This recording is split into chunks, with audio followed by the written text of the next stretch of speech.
ओम नमः श्रीदेव्यः। ओम नमः श्रीदेव्यः। ओम नमः श्रीदेव्यः। मंगलम भगवान वीरो मंगलम गौतमो गणी मंगलम कुंद कुंदाद्यो जैन धर्मोस्तु मंगलम सर्वमंगल मांगल्यम सर्वकल्याणकारकं प्रधानं सर्वधर्माणां जैनं जयतु शासनं जैनं जयतु शासनं सकल विभावो अभावो कर किया आत्मकल्याण परमानंद सुबोधमय नमो सिद्ध भगवान आत्म सिद्धि के मार्ग का जिसमें सुभग विधान उस समाधियुत तंत्र का करूं सुगम व्याख्यान।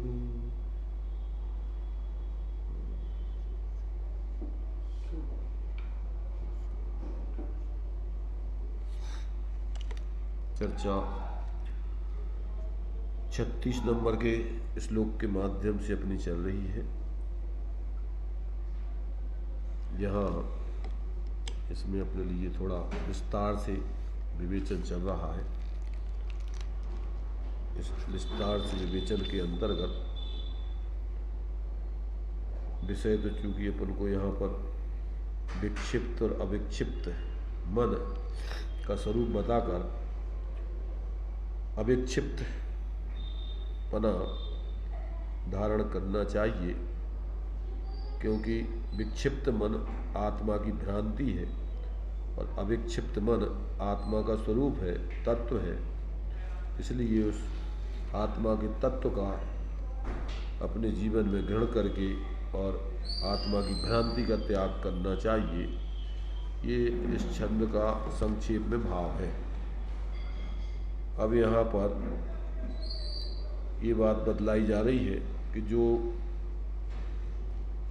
विक्षिप्त मन को धारण करने वाले मोही जीव हैं, वे सब करुणा के पात्र हैं, दया के पात्र हैं। किस प्रकार दया के पात्र हैं उसके लिए दृष्टांत दे करके स्पष्टीकरण किया जा रहा है। तो मोही की करुणा पात्रता 45 नंबर का पेज है, इस पे देखिए। मोही की करुणा पात्रता। किसी पागल पुरुष को देखकर आपको कितनी दया आती है। हाय कितना संकट है। यह खुद अपनी सुध में नहीं है, उस पर बड़ी करुणा आती है ना। और जो स्वयं ऐसा पागल बनता है कि खुद की सुध नहीं है और पर पदार्थों में अटपट छटनी कर डाली है, मोह बसा रखा है, ज्ञान का अवरोध कर दिया है, ऐसी पगलाई पर भी तो कोई हंसने वाला तो होगा, करुणा करने वाला तो होगा। तत्वज्ञ पुरुष उस पर करुणा करता है। 43 पेज तक दूसरा पड़ेगा, नीचे वाला 43 पेज उसके ऊपर मिल गया। यहाँ आचार्य देव जो व्यवहारिक पागल हैं उनकी बात तो सभी लोग समझते हैं, पर पारमार्थिक दृष्टि से जिसकी बुद्धि खराब है, जिसको स्वपर का विवेक नहीं है और जो पर पदार्थों में ही मेरे तेरे की मिथ्या कल्पनाएं करके और अपने ज्ञान में मूर्छित है, ज्ञान में भ्रमित है, ऐसे अज्ञानी जीवों को यहाँ कहते हैं कि ज्ञानी जीव करुणा करते हैं उनके ऊपर और करुणा करके सोचते हैं कि ये बेचारा देखो कैसा इसका जो है जीवन बर्बाद हुआ जा रहा है, इतना बहुमूल्य जीवन पाकर, और इसने अपने ज्ञान में ऐसी भ्रांति को धारण कर रखा है कि जिसके कारण से जिसको अपने स्वरूप का तत्व बोध नहीं हो रहा है और ये मिथ्या कल्पनाओं में रात दिन परेशान है, हैरान है। ऐसा ये कहते हैं कि ऐसे जीवों पर तो तत्वज्ञ पुरुष ही करुणा करते हैं, व्यवहारिक पागलों पर तो दूसरे पागल पारमार्थिक दृष्टि जो पागल हैं वे भी दया करते हैं, परंतु ऐसे जो पारमार्थिक पागल हैं उनके ऊपर जो है तत्वज्ञ पुरुष ही करुणा करके उनकी पागलपन को जानते हैं, उनकी परेशानी को जानते हैं। पारमार्थिक स्वस्थ लोग करुणा करते हैं। तो अब यहाँ पर आगे और कहते हैं कि अब जो जीव ऐसे मोही जीव बाहर में कहीं अपनी शरण ढूंढते हैं, तो कहते हैं भैया विचार तो करो कि बाहर में तुम्हें कहाँ शरण है, विचार करो थोड़ा। तो ये वाक्य बना करके और खोज करवा रहे हैं कि भाई देखो तुम्हें कहाँ शरण समझते हो तुम संसार में, तो बाहर में कहाँ शरण है, प्रश्नवाचक। बाहर में कहाँ शरण? किसी बालक को कोई दूसरा कोई सताए, डराए, मानो 2 वर्ष का बालक है तो माँ की गोद में बैठकर निर्भय हो जाएगा। कोई 6-8 वर्ष का बालक है, उसे कोई सताएगा तो वह बाप की गोद में जाकर निर्भय हो जाएगा। पर यह तो बताओ कि संसार के ये असरण हम आप सब प्राणी जन्म मरण रोग शोक दुख व्याधि कल्पना विकल्प विडंबनाओं से ग्रस्त हैं। अब किसकी शरण में जाएं कि निर्भय हो जाएं? बूढ़ो शरण, न घर में शरण ठीक बैठती है, न परिवार की शरण ठीक बैठती है। कहाँ चले? बाजार में जाएं तो किसकी दुकान पर बैठ जाएं? अरे बिना स्वार्थ के मुझे अपना ले और मुझे शरण दे दे, ऐसा कोई ना मिलेगा। सोचो तो सभी अपने मन में, अरे यहाँ कौन शरण देगा? यहाँ तो सभी अशरण असहाय दीन बड़ा जन्म मरण के दुख भोग रहे हैं। यहाँ किसी की शरण में जाकर भीख मांगे खुद ही खुद के लिए शरण है। यहाँ पर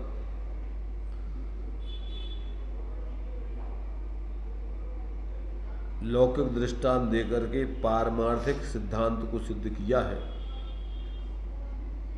यहाँ कहते छोटे बालक के ऊपर कोई अगर कोई सताए परेशान करे उसको, तो वो अपनी माँ की शरण में जाता है। अगर छोटे बच्चे के लिए कोई दूसरा सताए परेशान करे, डराए धमकाए, किसी से डर लगे उसको, 2 बरस का बालक हो छोटा हो, तो वो अपनी माँ की गोद में दौड़ करके जाता है और वहाँ निर्भय होकर के बैठ जाता है। थोड़ा बड़ा हो जाता है तो फिर बड़े बच्चे सब सताते हैं तो माँ की शरण में नहीं जाता है, फिर वो बाप की शरण में जाता है। बाप ज़्यादा थोड़ा ताकतवर होता है तो फिर वो थोड़ी और ताकतवर शरण खोजता है, तो फिर जो है वो अपने बाप की शरण में पहुंचता है। कोई अगर दूसरे उसको बड़े कोई परेशान करते हैं तो वहाँ जाके वो निर्भय होता है। पर यहाँ कहते हैं कि भाई और आगे बढ़ो, अब तुम जब बड़े हो गए, तुम 8 वर्ष से बड़े हो गए, जब तुम अब पारमार्थिक शरण चाहिए, अब लौकिक शरण तुम्हारे लिए कौन देवे? तो कहते पर यह बालक अब बताओ कि संसार में ये जो आचरण हम और आप सब हैं, बड़े बड़े प्राणी, जन्म मरण रोग शोक दुख व्याधि कल्पनाएं विकल्प विडंबनाएं इन सब से ग्रस्त हैं। अब जब ये अपन को सता रहे हैं तो अब अपन किसकी शरण में जाएं? अब ये विचार करो कि तुम्हें अब कौन शरण है। तो यहाँ कहते हैं भाई कि निर्भय ऐसी शरण चाहिए कि जिसमें अपन शाश्वत निर्भय हो जाएं। ढूंढो ऐसी शरण। तो कहते घर में तो कोई शरण ऐसी है नहीं, परिवार में कोई शरण ऐसा कोई दे नहीं सकता है, बाजार में भी कहीं कोई शरण देता नहीं है, और कहीं चले जाओ तो बिना स्वार्थ के तुम्हारे लिए कोई तुमसे बात ही नहीं करेगा। तो सोचो संसार में कहीं तुम्हें कौन शरण देगा? तो कहते एकमात्र अगर तुम्हें परमार्थ से शरण देने वाला है तो ये जिनवाणी माता और भगवान जिनेंद्र या अपने दिगंबर गुरु पिता, वो ही तुम्हारे लिए सच्ची शरण देने वाले हैं व्यवहार से। और परमार्थ से तो एक तुम्हारा चैतन्य शुद्धात्म तत्थी परम शरण है। शुद्धात्म और पंचगुरु जग में शरणा दो, और मोह हृदय जिए के वृथा आन कल्पना होए। तो एकमात्र व्यवहार से तुम्हें जिनवाणी और पंच परमेष्टि शरण है, और परमार्थ से तो कहते हैं तुम्हारे लिए एक अपना शुद्ध आत्मा ही शरण है। जहाँ पर एक बार कोई अगर शरण ले ले तो फिर शाश्वत शरण है, वहाँ पर कोई किसी प्रकार की तुम्हारे लिए तकलीफ, दुख, अशांति, परेशानी कोई देने वाला नहीं। तो यहाँ कहते इस प्रकार से यहाँ किसी की भी शरण में जाकर भीख मांगो तो मिलने वाली नहीं है। इसलिए प्रत्येक जीव को खुद ही के लिए ही शरण है। इसके अलावा परमार्थ से किसी को कोई शरण मिलने वाली नहीं, ऐसा यहाँ पर विचार करना चाहिए। अब परमार्थ, जब इस परमार्थ स्वरूप शरण की जिसकी चाह हो जाती है तो उसके लिए परमार्थ से फिर संपूर्ण बाह्य त्याग करेगा, जब ही उसको आत्मा की शरण मिल करके शांति प्राप्त होने वाली है। इसके अलावा अगर वो बाहर में किसी की शरण या अपेक्षाएं रखेगा तो फिर शुद्ध आत्मा की शरण को प्राप्त नहीं कर पाएगा। इसलिए अगर परमार्थ शरण चाहिए है तुम्हें अपने शुद्ध आत्मा की, तो फिर परमार्थभूत त्याग की जरूरत है, तभी जाकर के तुम्हें फिर अपने स्वरूप की शरण मिलकर शांति मिलेगी। इसलिए यहाँ कहते हैं मिल गो कि नहीं मिलो, इधर उधर देख रही हो, पढ़ो आगे तो। परमार्थभूत त्याग में शांति, त्याग से शांति। भैया कितनी ही वेदनाएं हो, कितनी ही विपत्तियां बिछी हो, जहाँ आकिंचन स्वभाव, न्यायक स्वभाव मात्र सबसे विगत अपने उस परिपूर्ण अंतस्तत्व को, प्रभु को देखा कि सारे संकट शांत हो जाएंगे। हाँ, ऐसी स्थिति उसे भी मिल सकेगी जो किसी भी यश की, पर के संयोग की वांछा न रखता हो। त्याग के बिना शांति नहीं हो सकती। वो त्याग भी अंतर में हो, ज्ञानात्मक, चाहे छोड़ नहीं दिया है घर, किंतु भीतर में तो देखो कि सब कुछ छोड़े हुए ही है। किसी भी पर पदार्थ से यह जीव चिपका नहीं है, सब स्वतंत्र हैं, जुड़े हैं। बस ऐसी दृढ़ समझ आ जाए कि सब स्वतंत्र हैं, जुड़े हैं, इस ही समझ में त्याग भरा हुआ है। इस वास्तविक त्याग भाव के बिना ही यह मन विकसित हो रहा है, उन्नत हो रहा है, बेहोश हो रहा है। उन्नत नहीं बोला, दोनों गलत बोले। मन विक्षिप्त हो रहा है और उन्मत्त हो रहा है। उन्मत्त हो रहा है, बेहोश हो रहा है। खुद अपराधी होकर भी किसी दूसरे को पुकारना और भगवान को भी पुकारना, अथवा लोक में किसी की शरण गहना, यह सब निर्जन मन में रोने की तरह है।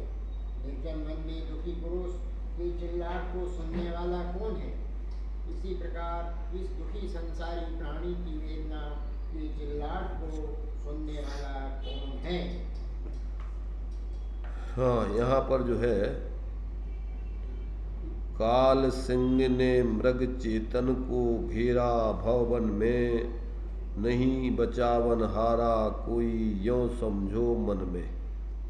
इस बियाबान संसार रूपी जंगल में अब तुम अकेले हो, कोई भी यहाँ पर तुम्हारे लिए बाही शरण देने वाला नहीं है। अपन बोलते हैं आप अकेला अवतरे, मरे अकेला हो, यों कबहु इस जीव को साथी सगा न कोई। तो यहाँ तो संसार में कहते हैं, वास्तव में देखा जाए तो कोई तुम्हारे लिए शरण देने वाला नहीं है, रक्षा करने वाला नहीं है।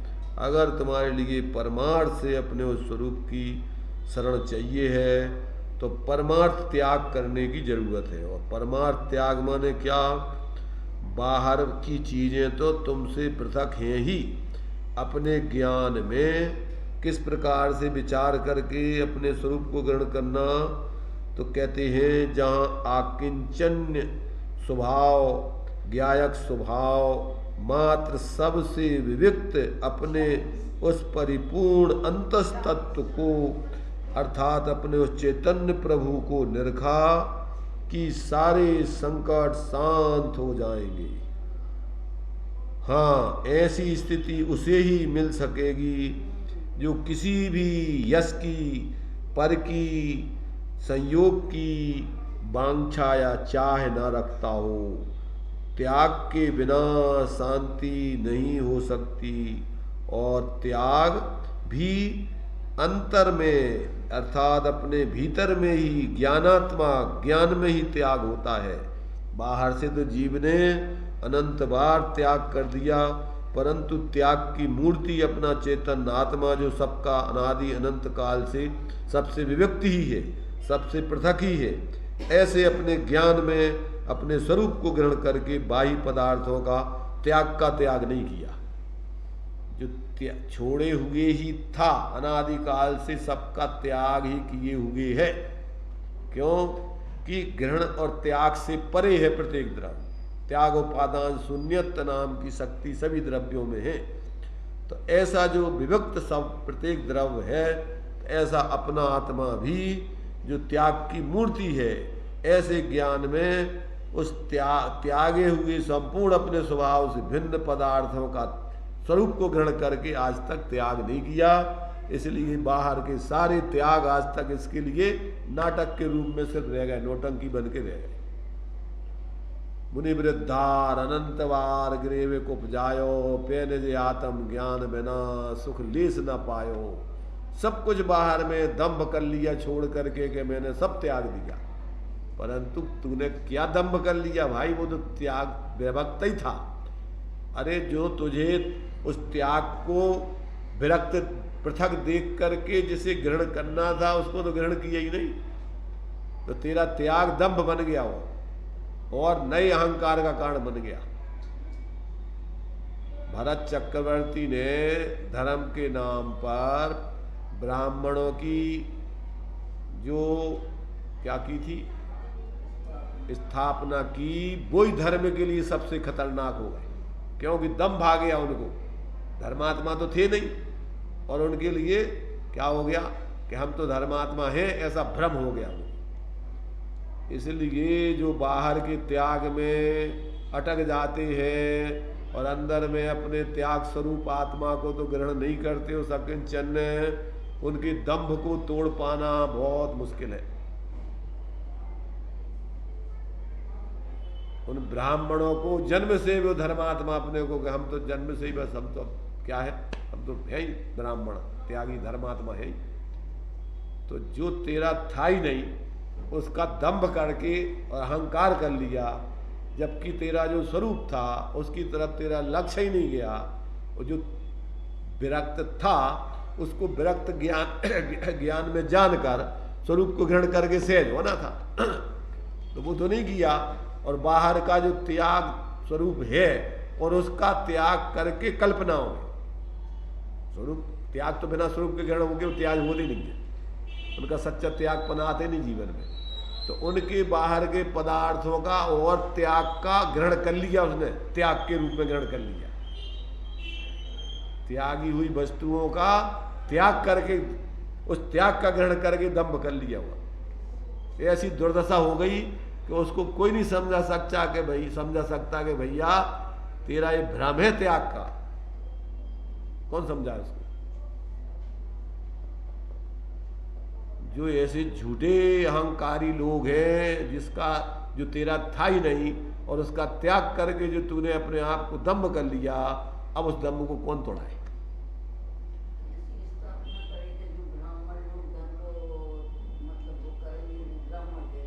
अरे भाई बे जो बाहर में देखा कि भैया जो क्या नहीं कर रहे, जैसे वो दुआ वुआ पे पैर नहीं रख रहे, देखा उनको परीक्षा करके कि यहाँ से ये आ नहीं रहे, तो ये धार्मिक लोग हैं। ये तो व्यवहार विवेक है थोड़ा, परंतु मूल धार्मिकता तो तेरी अपने उस आत्मा के ग्रहण करने से पर्याय में प्रकट होती है ना। तो वो तो ग्रहण किया नहीं और बाहर में ही तूने अपना जो है कल्पना कर ली धर्म की। तो यहाँ कह रहे भैया जब तक तू परमार्थ त्याग अपने ज्ञान में स्वरूप को ग्रहण करके नहीं करेगा, त्याग के त्याग का जो तेरा है नहीं उसको अपने को ग्रहण करके उसको अपने से भिन्न जानने रूप ज्ञान में त्याग होता है। नियम सार में दिया है कि ज्ञान में ही प्रतिक्रमण प्रतिख्यान सब कुछ सामायिक त्याग सब कुछ ज्ञान में ही होता है। बाहर में तो तेरा जो कुछ है ही नहीं, उसमें क्या है। तो ज्ञान में समझ करके तुझे अपने स्वरूप को ग्रहण करना है, उसी में तेरा त्याग होगा। तो ऐसा जिसके ज्ञान में जीवन में नहीं आता है, तो कहते हैं कि भैया ऐसे त्याग के बिना शांति नहीं हो सकती।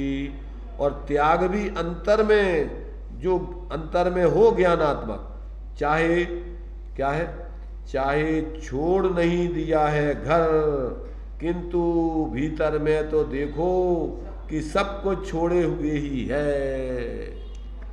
घर तेरे में कहाँ घुस गया है, तुझे तो भ्रम है कि घर मेरा हो गया। तो ऐसा ज्ञान में जब तक अपने स्वरूप को ग्रहण करके त्याग का त्याग नहीं करता है, उस त्याग का त्याग जब तक नहीं होता है कि जो त्याग स्वरूप है उसका तेरे ज्ञान में स्वरूप को ग्रहण करके जब तक त्याग नहीं होता है, तो कहते चाहे घर गृहस्थी में रह रहा हो, पर भीतर में जब इसको, भीतर में जब कुछ भी जो अपन ने आज तक ग्रहण किया नहीं है उसको छोड़े हुए ही है। किसी भी पर पदार्थ से यह जीव चिपका नहीं है, सब स्वतंत्र हैं, जुदे हैं। बस ऐसी दृढ़ समझ में आ जाए कि सब स्वतंत्र हैं, जुदे हैं, इसी समझ में त्याग क्या होता, त्याग भरा हुआ है। ऐसी समझ का नाम ही त्याग है। इस वास्तविक त्याग भाव के बिना ही यह मन विक्षिप्त हो रहा है। ऐसे त्याग भाव के बिना ये मन दंभ में विक्षिप्त हो रहा है, कल्पनाओं में जी रहा है, उन्मत्त हो रहा है, बेहोश हो रहा है। खुद अपराधी होकर भी किसी दूसरे को पुकारना और भगवान को भी पुकारना, अथवा लोक में किसी की भी शरण गहना, यह सब निर्जन वन में रोने की तरह समझना चाहिए। कौन सुनने वाला है? बियावान जंगल में चीखते रहो, चिल्लाते रहो, कौन शरण देवे तुम्हें, कौन सुखी करे। निर्जन वन में दुखी पुरुष की चिल्लाहट को सुनने वाला कौन है। इसी प्रकार इस दुखी संसारी प्राणी की वेदना की चिल्लाहट को सुनने वाला यहाँ कौन है। गजब की बात है भाई। कौन समझे इसको, कौन समझाए, और किसी को कैसे समझाए। जब तक खुद का ज्ञान नेत्र जागृत नहीं हो, बिना नयन पावे नहीं बिना नयन की बात, और सेवे सदगुरु के चरण तो पावे साक्षात। अरे भाई, ज्ञानियों के चरणों में समर्पित होकर के विनम्र भाव से समझने का प्रयत्न करे तो कुछ अंदर में जागृति होने की संभावना है। ना आज तक सब दुनिया जल रही है विषय कसायन की आग की राख की आग दहे सदा। विषय चाह दब दाह जगत जन अरण्य दजावे, तास उपाय नान ज्ञान ज्ञान घन। ये ज्ञान तुम्हारा आत्मबोध ही तुम्हारे ज्ञान घन घान, अपने स्वरूप की साधना ही तुम्हारे सारे विषय कसायों की चाह की दाह से तुम्हें शांति दिलाने में समर्थ है। इसके अलावा और कोई उपाय नहीं। ऐसा सहज जीवन जीने की कला वो तो उन महापुरुषों के चरण सानिध्य में आकर के अपना सब दम्भ छोड़ करके समर्पित होकर के समझने का प्रयत्न करें, और समझ करके अपने अंदर उस त्याग की मूर्ति अकिंचन ऐसे उस चैतन्य महाप्रभु को अंदर देखे, तो सारा उसका अनादिकालीन जो है क्या है भार, सिर का भार, मोह का भार उतर जाए सिर से, और निर्भर होकर के फ्री होकर के आनंद से जिए। ये तो कोई अलौकिक कला है, जीवन जीने की कला।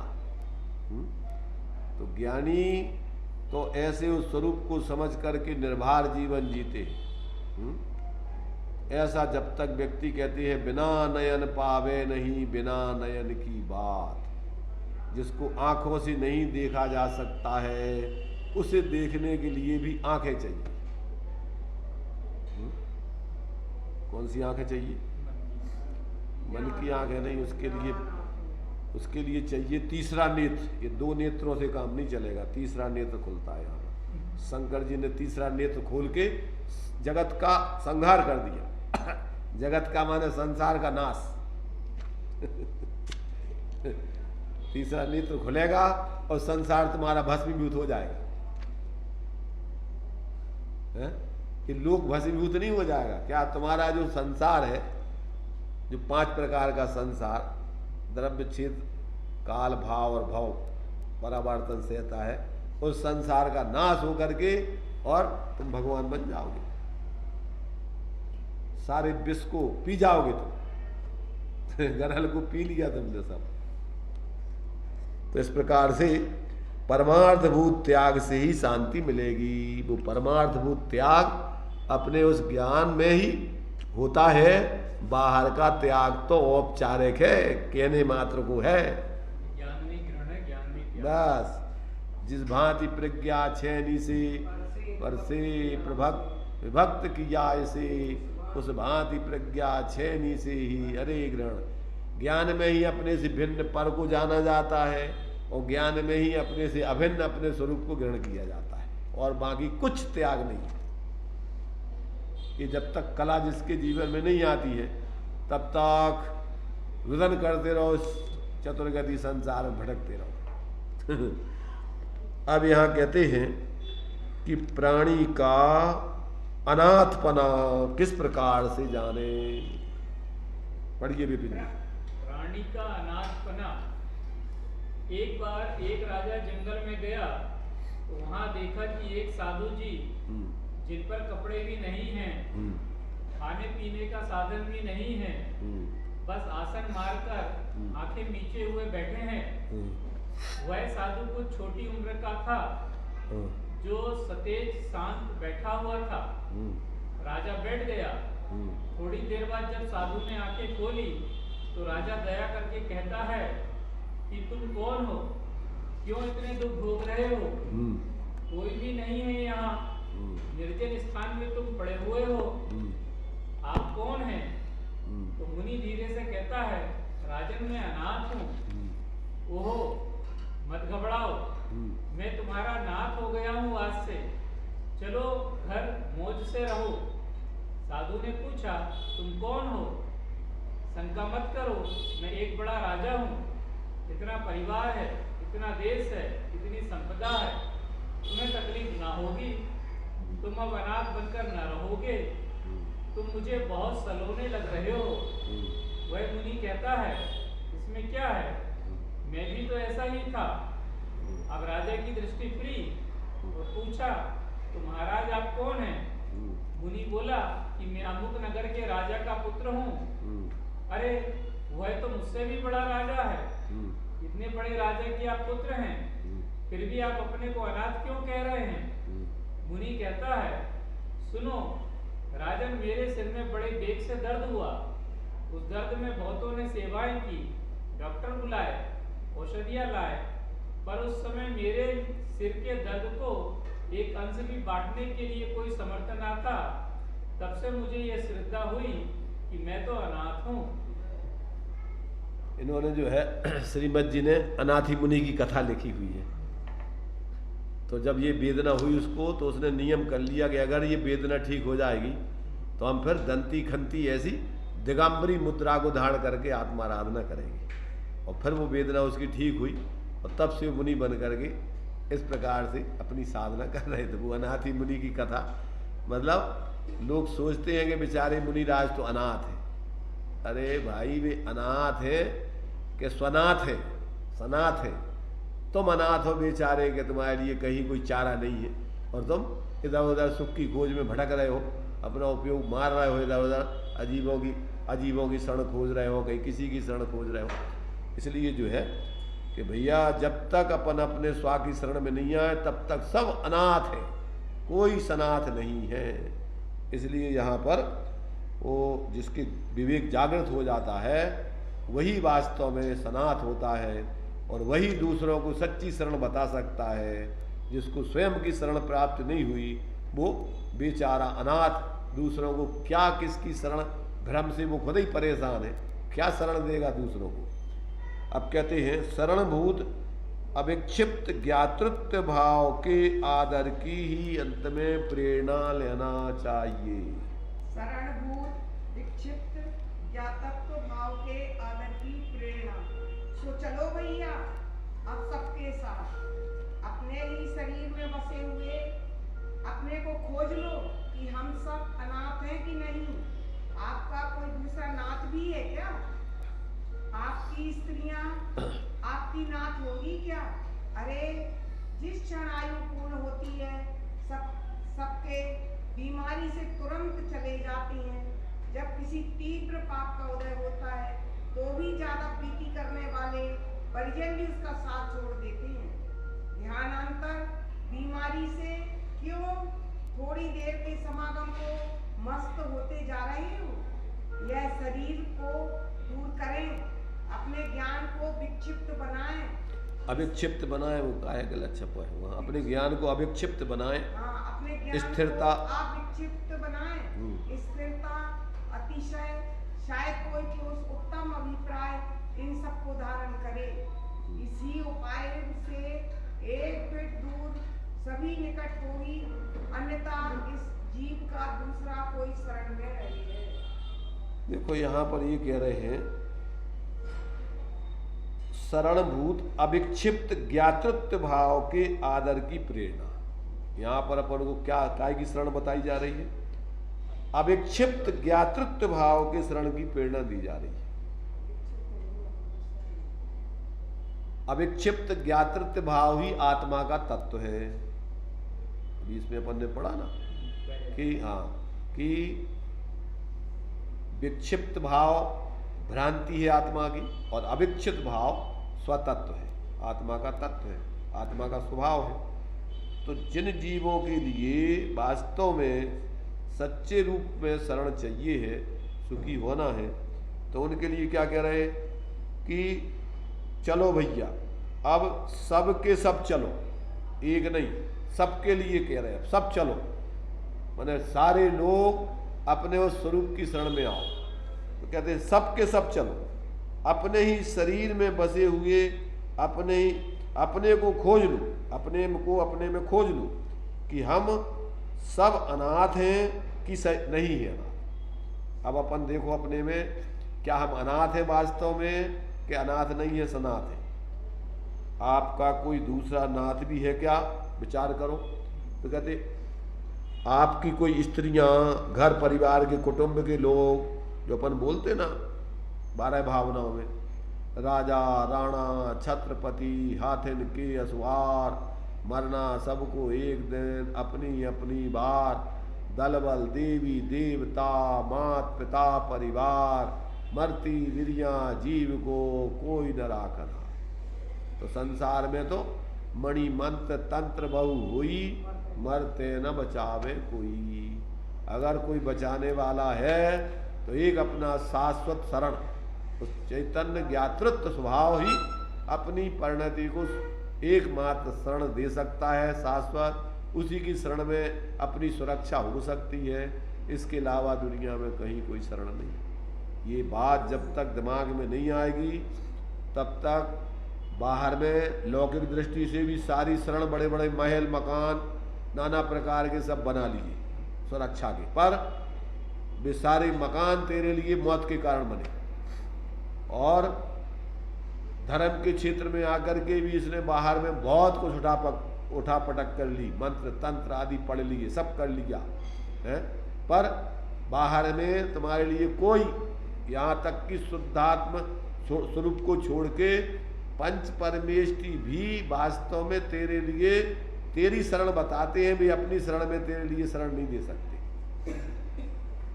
पंच परमेष्टि तुझे अपनी शरण में नहीं रख सकती, क्योंकि वे स्वयं स्वशरण में है, वे दूसरे को किसी को शरण नहीं दे सकते। प्रत्येक जीव ये कह रहा है सब अपनी अपनी शरण में ही सुरक्षित हो सकता है, दूसरी और शरण दुनिया में कोई दे नहीं सकता है। ऐसा जब तक व्यक्ति को समझ में नहीं आता है एकांत रूप से, अनेकांत नहीं है क्या है, और अनेकांत है तो सारे दृष्टिकोण यहाँ आकर के इसकी सिद्धि करते हैं। श्रीमद जी ने लिखा है अनेकांत पण सम्यक एकांत एवं निज पदनी प्राप्ति सिवाय अन्य हेतुए उपकारी नथी।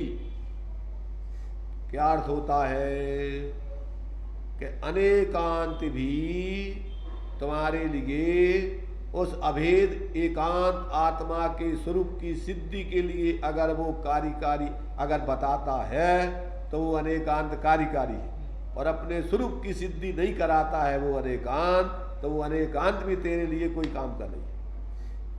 अनेकांत पण सम्यक एकांत एवं निज पदनी प्राप्ति सिवाय अन्य हेतु उपकारी न थी। वो अनेकांत भी अपने अभेद स्वरूप की सिद्धि कराने के अलावा और किसी तरीके से तेरे लिए उपयोगी नहीं है। ऐसा यहाँ पर अपन को एकमात्र ऐसे अपने स्वा की शरण ही उस अनेक दृष्टिकोणों से समझकर, और जब जीव अपने स्वरूप की शरण ग्रहण करता है वही शाश्वत अपने जीवन को पा करके और वास्तव में स्थिरता को, शांति को, निराकुलता को प्राप्त करता है। इसके अलावा और संसार में कोई शरण इस जीव को दूसरा नहीं है, ऐसा ज्ञान में उसके निर्णय होना चाहिए। अब जो है इसी बात को जो है चूंकि आचार्य देव तो अनेक अनेक दृष्टिकोणों से अपने लिए सारे ग्रंथ में, क्योंकि नाम है इसका समाधि तंत्र, तो समाधि माने शांति का ही उपाय इस पूरे ग्रंथ में सब तरफ से सिद्ध किया गया है कि तेरे लिए शांति का उपाय क्या है। तो अब कहते हैं फिर किस कारण से मन का विक्षेप होता है और किस कारण से अविक्षेप होता है। अब आचार्य देव आगे के श्लोक में उसी बात को सिद्ध करते हैं।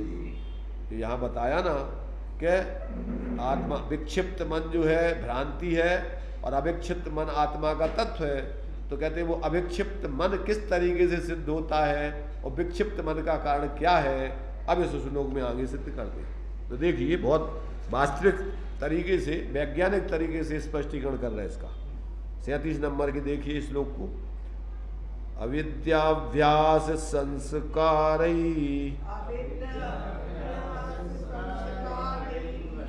रवसं क्षिप्यते मनः तदेव ज्ञान संस्कारै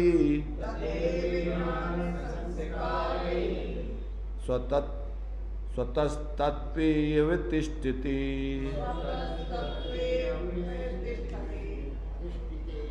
पर बस हुआ मन क्षोभते है अज्ञान के संस्कार से, सो स्थिर वही निज तत्व में हो ज्ञान के संस्कार से। क्या कहा? अविद्याभ्यास संस्कारै अवसं क्षिप्यते मनः तदेव ज्ञान संस्कारै स्वतस्तत्वे अवतिष्ठति। अर्थात अविद्या अभ्यास संस्कार क्या कहलाता है?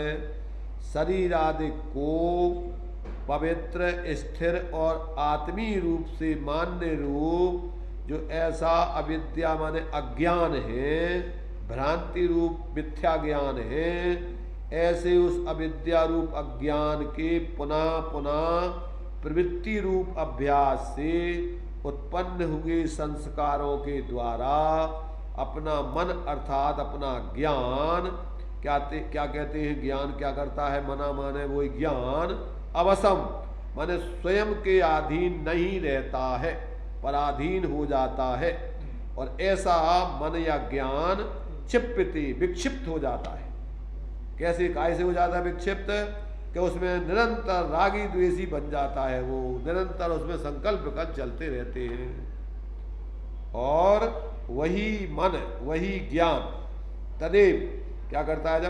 जब वो भेद विज्ञान के संस्कार से, ज्ञान संस्कार आत्मा और देह के भेद विज्ञान रूप संस्कारों के द्वारा स्वतः स्वयं ही तत्व आत्मस्वरूप में अवतिष्ठते स्थिर होता है, तभी वो जो है अविक्षिप्त हो जाता है। क्या कहा? वैज्ञानिक वास्तविक वस्तु स्थिति को स्पष्ट किया है। अब वही नाना तरह के भाव करे तो विक्षिप्त बना, और एक रूप भाव में रहे। नहीं, नाना भाव नहीं करे। जो अपन नहीं है, जो आत्मा ज्ञान, जो वास्तव में शरीर आदि रूप नहीं है, बाहर के संयोग आदि रूप नहीं है, उनमें अपनेपन की जो कल्पना है, अपनापन का जो जानपना है, जो भ्रम है, ऐसे इस भ्रम के कारण से जो अनात्मी को आत्मी मानता है, वो ज्ञान भ्रमित, मिथ्या, कुसंस्कारी क्या हो जाता है, राग द्वेष सहित हो जाता है, मोह सहित हो जाता है, और उसी में निरंतर संकल्प विकल्प खड़े होते गए। राग द्वेष मोह की कल्पनाएं खड़ी होती, और वही ज्ञान विक्षिप्त कहलाता है। फिर वही ज्ञान का वही मन का, क्या उसी को अपन मन कह रहे हैं, क्योंकि भाव जो ज्ञान द्रव्य मन तो जो है पुद्गल है, और जो भाव मन है वो ज्ञान स्वरूप है। तो वो ज्ञान वही विक्षिप्त ज्ञान कहलाता है। विक्षिप्त माने क्या हो गया, किसी को भी अपना मानते रहे। विक्षिप्त माने पागल। पागल माने क्या, उसको कोई भेद ही नहीं है। अभी अपन ने यहाँ पढ़ा था उसमें कि लोक में निर्जल वन में वो पागल व्यक्ति को अपन क्या मानते हैं, बेचारा, बराक, इधर उधर भटकता फिर रहा है, कोई सहारा नहीं दिख रहा उसको। तो लौकिक पागल है, और जो पारमार्थिक पागल है, उसके लिए कौन शरण देव है। तो उसके प्रति तो तात्विक व्यक्ति ही उस बेचारे की दया करते हैं कि देखो इसकी क्या दया है। पागल और विक्षिप्त मान ही नहीं रहे, अपराधी मान ही नहीं रहे अपने गाने, वो बस संसार में शरण की, जैसे निर्जल मन का निकला, दूसरा शरण नहीं मान रहे हो तो इतने आवे की जरूरत नहीं है। आउट काय के लाने थे, जब तुम इतने आके भी तुम कह रहे हम नहीं मान रहे हैं, तो बाप कह देता कि हमारे घर में जगह नहीं है तेरे लिए, अगर हमारी नहीं मानना तुझे जहां जाना वहां जा। अगर इतने आके भी और अपन फिर भी कह रहे भाई अपनी हटाग्रह दुराग्रह नहीं छोड़ रहे, तो इतने आ काय हो रहे तुम मंदिर में, काय के लाने जनमाणी पढ़ रहे सुन रहे हैं, काय के लाने ये तो बता। जब हमारे घर में तू हमारी बात नहीं मान रहा, तो हमारे ते आवे की जरूरत कहाँ है, तुझे जहां जाना हो वहां जा। जब तुझे मन नहीं है तो इतने हमारे ते काय के लिए तू आ रहा है, ये तो बता। क्या जरूरत पड़ रही, डॉक्टर के तैयार हो और कहे हमें दवाई तो हम डॉक्टर साहब खाएंगे नहीं और परहेज तो करेंगे नहीं, तो काय को मार रहे, काय को आ रहे हमारे थे। जब तुम बीमारी हो, तुम्हें पता है कि हम बीमार हैं, और तुम आ रहे डॉक्टर के थे, और डॉक्टर के थे तुम दवाई पूछ रहे, और डॉक्टर तुम्हें परहेज बता रहा हो और दवाई कर रहा हो, दवाई दे रहा हो, और तुम कहो डॉक्टर साहब हमें तो माननी नहीं है दवाई तुम्हारी, हमें तो खानी नहीं है, परहेज करनी नहीं है, तो डॉक्टर क्या कहेंगे, हैं? इसकी का तो वापस नहीं करेगा, इस तो गई इतने विक्षिप्त लोगों के लिए जगह नहीं है अस्पताल में। इतना तो जिनके लाने दवाई करवे आए हैं तो बुद्धि खराब है जिनकी, तो उनके लाने हम क्या दवाई करें, कैसे दवाई करें जब बता। जब हम तुम्हें जो दवाई बता रहे हैं, तो अब तुम दवाई को हमें डॉक्टर साहब तुम जरूर हमें बता रहे हैं दवाई, जरूर परहेज बता रहे हैं, पर हमें तो मानने नहीं है, हमें तो खाने नहीं है, तो क्या कहेंगे डॉक्टर साहब, कहते हमारा समय खराब क्यों कर रहे तुम, और हमें बदनाम करोगे, इतने आना बंद करो अब। हाँ बदनाम होंगे ना डॉक्टर कि भैया उनके तो हम इतने दिन हो गए दवाई खाद खाद हमें कुछ बहुत नहीं। तो भगवान जिनेन्द्र को और जिनवाणी को और सब जिन धर्म को तुम लजाओगे, इसे अच्छा है तुम बताओ यहाँ है? क्या कहोगे बताओ, क्या उपाय है?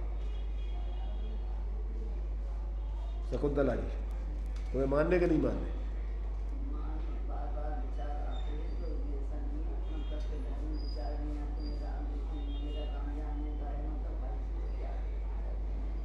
अरे तुम्हें जो है तुम कहो कि हमें तो मानने नहीं आ, तो तुम्हें जो है मानने के नहीं मानने, नहीं सुनेंगे तो मानेंगे नहीं, जो नहीं आ मानेंगे तब ही सुनेंगे, मानेंगे तो ही डॉक्टर के तो आएंगे, तुम दवाई डॉक्टर की मानोगे खाओगे तो डॉक्टर के पास आओ, दवाई करो, न तो काय खिलाने आ रहे। जब भी सही होई हाँ, और जब ठीक हुई हो और तुम कहोगे नहीं हम तो डॉक्टर साहब हम तो जो है तुम्हारी दवाई, हम तो तुम्हारी सुन तो रहे हैं पर हम तो ना तुम्हारी मानेंगे, ना दवाई खाएंगे, ना परहेज करेंगे।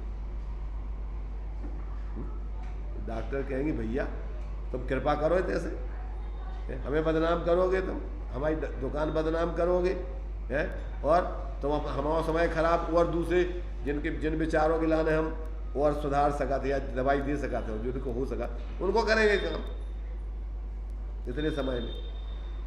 इसलिए जिनकी अभी ऐसी हटाग्रह है कि हमें मानने तो है नहीं यहाँ, तुम कितना ही कहो पर माने करेंगे तो हम अपने मन की, तो ऐसे जीवों की फिर व्यवस्था तो प्रकृति में चल ही रही है, कहने की जरूरत नहीं है। डॉक्टर उनसे मध्यस्थ हो जाते हैं कि भैया ऐसे लोगों के लाने अब हमें बात नहीं करने, समय खराब नहीं करना। इसलिए जिनके लाने जा मान्यता हो कि हमें तो दवाई तो करनी नहीं है, मान्य तो है नहीं है, नहीं मानने तब तुम जानो भोगो जो कभी तुम्हें भोगने दो, उसके हाल पे छोड़ो। हाँ तुम अपने भोगना, वो क्या करें। इसलिए यहाँ तो कह रहे हैं कि जो लोग ऐसा अपने में क्या करते हैं, ऐसी अविद्या को छोड़कर और अपने ज्ञान के भेद विज्ञान शरीर आदि के भेद विज्ञान को धारण करके उनके संस्कारों द्वारा अपने स्वरूप में स्थिर होते हैं, वे ही वास्तव में क्या होते हैं, अविक्षिप्त होकर के और अपने आत्मा का हित करते हैं। बाकी ऐसा विक्षिप्त पने के जीवन से किसी का हित नहीं होता। टीका देखिए, ठीक है। शरीर आदि को पवित्र स्थिर और आत्मीय अर्थात अपना आदि मान्य रूप जो अविद्या अर्थात अज्ञान, उसका अभ्यास अर्थात उसकी बारंबार प्रवृत्ति से उत्पन्न हुए संस्कारों अर्थात वासनाओं उन द्वारा करके अवस अर्थात विषयों और इंद्रियों के अधीन अर्थात अनात्मा के अधीन वह मन विक्षेप पाता है, विक्षिप्त होता है। वही मन ज्ञान संस्कारों द्वारा अर्थात आत्मा को शरीर आदि से भिन्न जानने को अभ्यास द्वारा स्वतः अर्थात स्वयं ही तत्व में आत्मस्वरूप में स्थित होता है। देखो ज्ञान तो वही है, वही विक्षिप्त और वही अविक्षिप्त। काम तो अलग से कोई करना नहीं है। तो कहते शरीर आदि को पवित्र स्थिर आत्मीय आदि मान्य रूप जो अविद्या ने अज्ञान भाव है, मिथ्या ज्ञान है, उसका अभ्यास अर्थात उसकी बारंबार प्रवृत्ति, उससे उत्पन्न हुए जो संस्कार हैं, उन संस्कार अर्थात वासनाओं, माने संस्कार कहो, वासनाओं कहो, धारणाएं कहो, अपने अंदर जो धारणाएं जमाते जाते हैं ना, मिथ्या धारणाएं, वासनाएं संस्कार का याद अपनी लब्धि ज्ञान में जो धारणा मिथ्या धारणाएं जमा नहीं अपन ने कि अपन जो है जो मकान अपनों है, जब पत्नी अपनी है, जो बच्चे अपने हैं, जो शरीर अपन है, ये रुपया अपने हैं, इनसे अपन बड़े हो गए, ये वासनाएं तुमने बसा नहीं अपने अंदर, यही तुम्हारे मिथ्या संस्कार तुम्हारे विक्षिप्तता के कारण है। उन्हीं को बार बार दिमाग में निकाल के और जुगाली कर करके अपनी बुद्धि खराब करते रहते हो। क्या की जुगाली होती?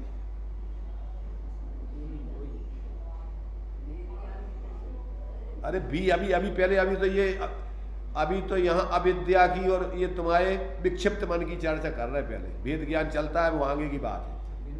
अभी पहले तो मिथ्या दशा में कौन से भाव जीव करता रहता है, पहले तो जो समझो कि क्या हमारे जीवन में ये चल रहा है कि हमने पहले तो अपना जो नहीं है, एक परमाणु मात्र हमारा नहीं है, शरीर आदि कुछ भी, और धारणा में हमने ज्ञान में निर्णय करके अपने को आसमान जाति द्रव्य पर्याय रूप मान लिया, और फिर उसमें भी कल्पनाएं कर ली। मान लो अपन मान लो त्यागी वृत्ति जो भी मान लिया अपन ने, मुनि ब्रह्मचारी माता ब्रह्मचारी जो भी जिसने जो अपना मान लिया, मिथ्या धारणा जमा ली, आप बार बार उसको निकाल के जुगाली करते रहते उसी की। अब उससे क्या होता है? उससे निर्विकल्पता के विकल्प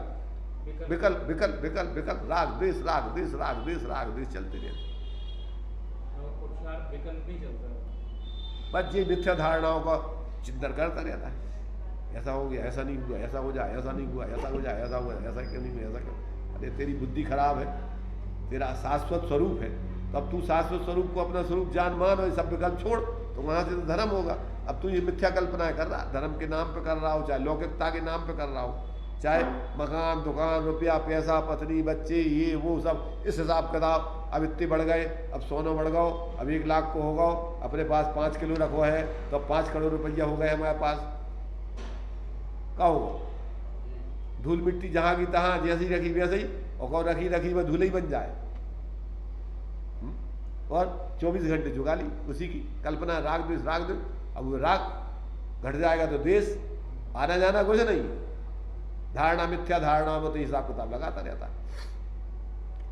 इतना पैदा हुआ था खाली आया था, अब इतना ही धीरे धीरे धीरे धीरे कोड़ी कोड़ी कोड़ी कोड़ी दिमाग में कल्पनाएं कर करके जोड़ी माया बन गया लाख कड़ूरी, और फिर जिंदगी भर कड़ौता रहता है उन्हीं के विकल्पों में रात दिन लगा रहता है। एक क्षण खाली नहीं करता उनको कि भैया कहाँ भाई एक आयु पूरी हो जाएगी और एक क्षण में चला जाएगा, कहाँ तुम मायाचारी करके जी रहा होगा तो कहीं बन जाएगा कुत्ता कुतिया, कोई शुगर के पेट में चला जाएगा और वहाँ जाके कहीं कहीं करेगा, क्या होगा।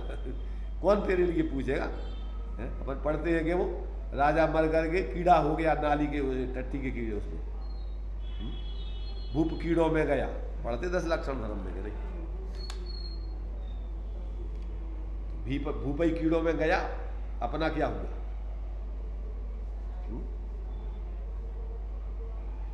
देखो अगर अपन अपने ज्ञान को इन सारी मिथ्या वासनाओं से खाली नहीं करेंगे और अंदर में जो ज्ञान के संस्कार, भेद विज्ञान के संस्कार नहीं डालेंगे, तो ये तुम्हारी विक्षिप्तता आज तक तो दूर हुई नहीं, और कौन करे। खुद अपनी करनी आप करे, अब कौन दूर करे उसको। जब तक खुद की बुद्धि ठिकाने नहीं लाएगा तो कौन सुधारे इसको। इसलिए यहाँ कह रहे कि शरीर आदि को जो मलमूत्र का पिटारा है, नव द्वार बहे गिनकारी यस देह करे के मियारी, तो इसको पवित्र मानता है, इसको स्थायी मानता है, इसको आत्मीय मानता है। ऐसे मान्य रूप जो अविद्या यानी अज्ञान, उसका अभ्यास अर्थात बारंबार उसकी प्रवृत्ति, उससे उत्पन्न हुई जो संस्कार, धारणा ज्ञान, अपनी वासना जमा ली, धारणा में बना लिया, अर्थात वासनाएं, उन द्वारा करके अवस अर्थात अब पर के बस हो गया है। अवस माने क्या? अवस माने परवश, पर विषयों और इंद्रियों के अधीन अर्थात अनात्मा के अधीन वह मन माने ज्ञान, अपना जो है धारणा ज्ञान, उसमें विक्षेप पाता है। अर्थात विक्षिप्त माने विकल्प, बार बार विकल्प होते राग देश की, विक्षेप पाता है।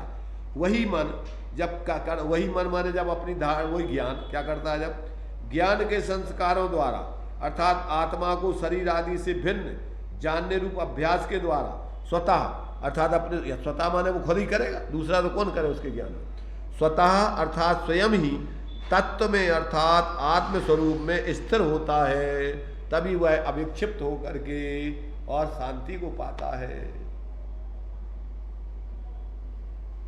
कठिन है कि सरल है, हमें तो यही समझ में नहीं आता कि आचार्यों ने इतना सरल सुगम वस्तु व्यवस्था समझा दी और फिर भी इस पागल बुद्धि, हमें तो यही समझ में नहीं आता कि माने एक कोई भी एक सामान्य व्यक्ति भी सुन ले तो उसकी समझ में आ जाए।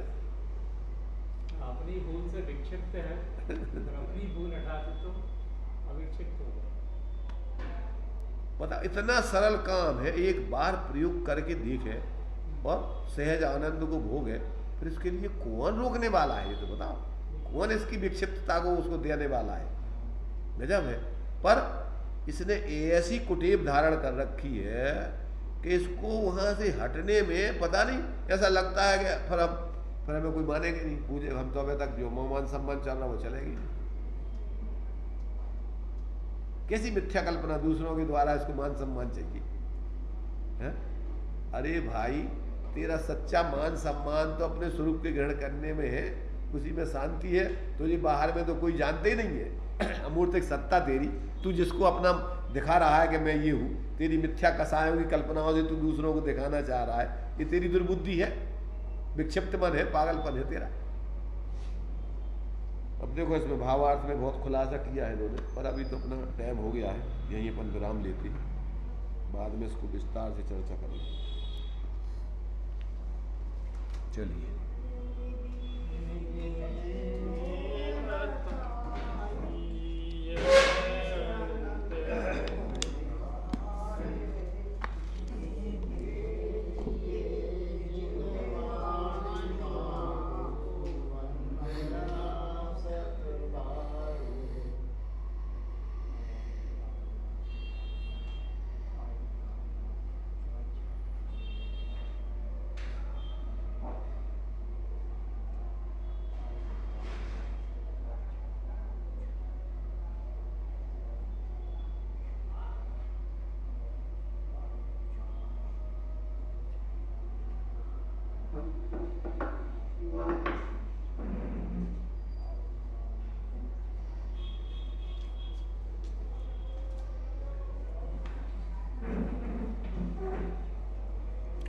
द्वादशांग निर्माणी माता की, पंच परमेष्टि भगवान।